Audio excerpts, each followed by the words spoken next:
बज गया बिगुल, बिछ गई चुनावी बिसात, बजेगा डंका और किसकी होगी मार। सत्ता के सबसे बड़े रण क्षेत्र का हार, विधानसभा का महासंग्राम।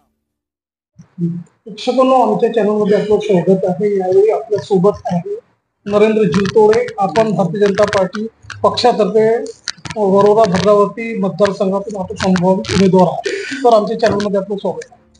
धन्यवाद सर, आम्ही आपल्याकडनं जाणून घेऊ, आता वरोरा भद्रावती मतदारसंघाचा आपण एक आढावा बघितला तर इथे चुरशीची लढत आहे, हाय प्रोफाईल सीट पण राहिलेली आहे वरोरा मतदारसंघ।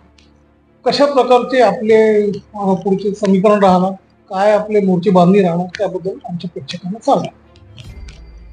मी भारतीय जनता पक्षामध्ये साधारण 28 वर्ष झाले काम करत आहोत आणि ह्या 28 वर्षाच्या प्रवासामध्ये मी ग्रामपंचायत सदस्यांपासून तर सहकारी संस्थेमध्ये तंटामुक्तीचा अध्यक्ष, ट्रस्टी म्हणून मंदिरामध्ये, किंवा मग माझ्या पत्नी जिल्हा परिषद सभापती, कृषी सभापती म्हणून ह्या प्रवासामध्ये अनेक कार्यक्रम मोठे घेण्यात आले।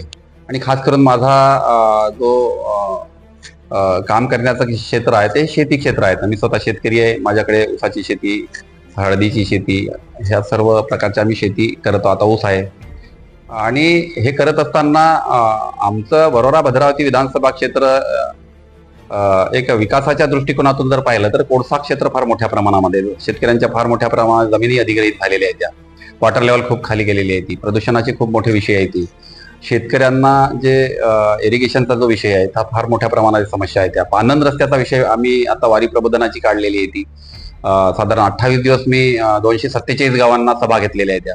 तर तिथे फार मोठ्या प्रमाणामध्ये शेतामध्ये जाण्यासाठी पानंद रस्ते नाही शेतकऱ्यांना। आणि देशाच्या स्वातंत्र्याच्या 76व्या वर्षानंतर जर कृषीप्रधान देशामध्ये शेतकऱ्याला शेतात जाण्याचा जर मार्ग नसेल तर शेती विकास करणे फार अवघड आहे ते। तर हे विषय घेऊन मी विधानसभेच्या साठी उमेदवार म्हणून भारतीय जनता पक्षाकडे उमेदवारी मागितलेली आहे ती। आणि वारी प्रबोधनाची ही मोझरेवरून 11 ऑगस्टला निघाली आणि रविदादा मानव असो किंवा मग सर्व हे गुरुदेव शांबळाची जी टीम होती त्यांच्या माध्यमातून मला गावामध्ये खऱ्या समस्या लक्षात आलेल्या आहेत। त्या राजकारणामध्ये आता काम करत असताना एक वेगळ्या दिशेने राजकारण गेलेलं आहे। पैसा, जेवणाचे कार्यक्रम, चिकन, मटन अशा पद्धतीचं एक राजकारण प्रोफाईल झालेलं आहे। आणि याला बगल देता गरीब माणूस सुद्धा, जे पैसे नाही आहे असे सुद्धा लोक राजकारणामध्ये निवडून आले पाहिजे, अशा पद्धतीची भूमिका घेऊन मी लोकांपर्यंत गेलेला आहोत की एक वेगळी दिशा राजकारणाला देण्याचा प्रयत्न करत आहोत। आणि ते लोकांना फार पटलं। गावागावामध्ये साधारण 200-200, 300 महिला, शासनाच्या योजना सुद्धा आम्ही त्या ठिकाणी सांगितलेल्या त्या। आणि लोकांना पांदन रस्ता हा विषय अतिशय जिव्हारी असल्यामुळे लगेचच मी परवाच्या दिवशी आंदोलन केलं या पांदन रस्ता हा विषय घेऊन। तर प्रचंड लोकांनी, शेतकऱ्यांनी साथ दिली आणि न बोलवता म्हणजे लोकांना माहिती पडल्याबरोबर स्वतःहून लोक आले। 1000 लोकांचं आंदोलन एलडीओ कार्यालयावरती झालं। तर हे दोन विषय अतिशय गांभीर्याने घेऊन मी लोकांमध्ये गेलो आणि ते लोकांना खूप पटलं। आणि शेती हा विषय अतिशय जिव्हाळ्याचा आहे आणि मतदार ह्या भागामध्ये साधारण 80% मतदार हा शेतकरी आणि शेतमजूर आहे।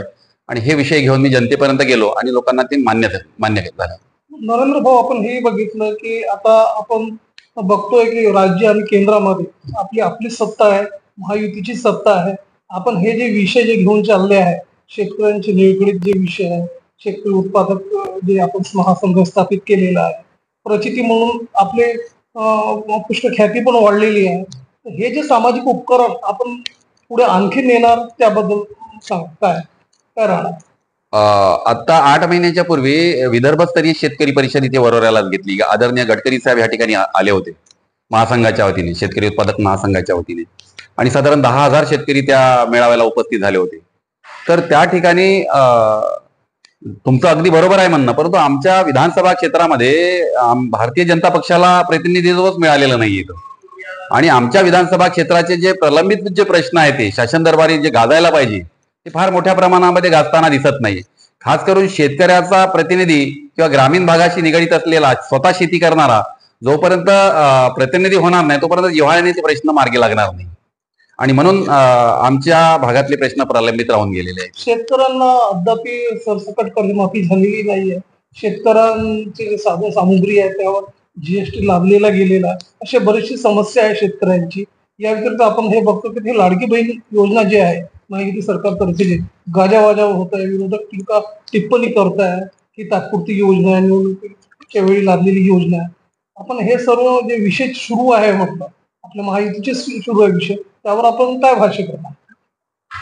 अगदी बरोबर आहे आपलं म्हणणं की लाडकी बहीण योजना ही सध्या ग्रामीण भागामध्ये असो किंवा शहरी भागामध्ये फार मोठ्या प्रमाणामध्ये गाजत आहे ती.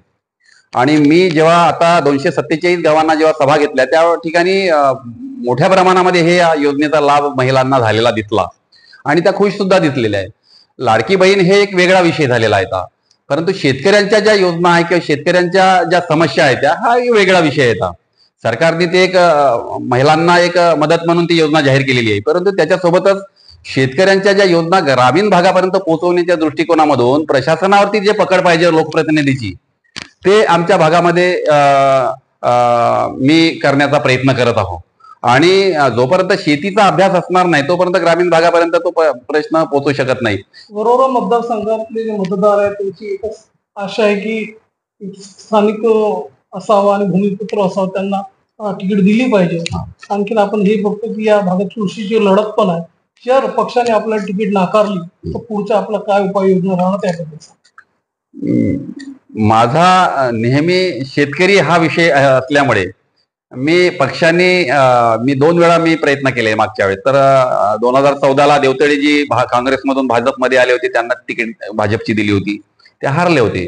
त्याच्यानंतर गेल्या वेळेसही 19ला ते शिवसेनेला सीट दिली, तर शिवसेनेकडून देवतळे साहेबच उभे राहिले होते युतीमध्ये, तर तेव्हाही ते हारले. तर माझा असा विषय आहे की मी एकतर 28 वर्ष झाले पक्षामध्ये काम करत आहोत, अनेक पदांवरती काम पण केलेलं आहे, मी निवडणुका पण लढलेल्या, निवडून पण आलेला आहो. तर मला ते संधी मिळावी अशी माझी इच्छा आहे की जेणेकरून ग्रामीण भागातलं एक सक्षम नेतृत्व पक्षालाही लाभेल आणि गावागावामध्ये योजना राबवण्यासाठी त्याचा फायदा सुद्धा होईल. जनतेची नाड आपल्यासोबत जुळलेली आहे, सतत आपले कार्यक्रम सुरू आहे, चपाटा लावलेला आहे, कार्यक्रमाचे मेळावे सुरू आहे. ते इथली जी जनता आहे, मतदार बंधू आहे, त्यांना आपलं काय प्रेमाचा संदेश असेल? माझा एकच म्हणणं असेल सर्व शेतकरी बांधवांना आणि जनतेला वरोरा भद्रावती विधानसभा क्षेत्रातल्या की प्रशासनावरती जर पकड पाहिजे असतील तर तुम्हाला ग्राउंड लेवलवरून काम केलेला माणूस निवडून द्यावा लागेल. डायरेक्ट आमदार जर बनत असेल तर त्याला ना ग्रामपंचायत समजणार आहे, ना नगरपालिका समजणार आहे, ना तंटामुक्ती समजणार आहे, ना कृषीच्या योजना समजणार आहे, काही समजणार नाही. त्याचं शिकता शिकताच 5 वर्ष निघून चालले जातील. मी मागील 28 वर्षापासून प्रत्येक पदावरती काम केलेलं आहे, शेतकऱ्यांच्यासाठी लढलेलो आहो, झगडलेलो आहो, आंदोलनं केलेले आहे. हे सर्व बॅकग्राऊंड जर पाहिला माझा तर तुम्हाला लक्षात येतील की मागील 28 वर्षापासून मी सारखं शेतकऱ्यांसाठी आणि ह्या गावागावामध्ये योजना वाढवण्यासाठी प्रयत्न करत आहोत. तर त्याचा फायदा मी विधानसभेमध्ये लोकांपर्यंत, जनतेपर्यंत योजना पोहोचवण्यासाठी नक्कीच करणार आहोत. प्रेक्षकांना हे होते युवा शेतकरी आणि तडफदार नेते नरेंद्र जीवतोडेजी. सर, आपण आपला वेळ आमच्या चॅनलला दिला आणि पुढे शेतकऱ्यांसाठी, विशेषतः युवांसाठी, शेतकऱ्यांसाठी आपण जे पुढचे विजन जे मांडलेलं आहे ते पूर्ण करण्यासाठी आपण कटिबद्ध राहणार आहे. आणि आपण आपला वेळ आमच्या चॅनलला दिला सर, त्याबद्दल आपले धन्यवाद. आपण इथपर्यंत आलात त्याबद्दल आपले मनपूर्वक आभार मानतो आणि आपण पुढील वाटचालीसाठी शुभेच्छा देतो. थँक्यू. धन्यवाद.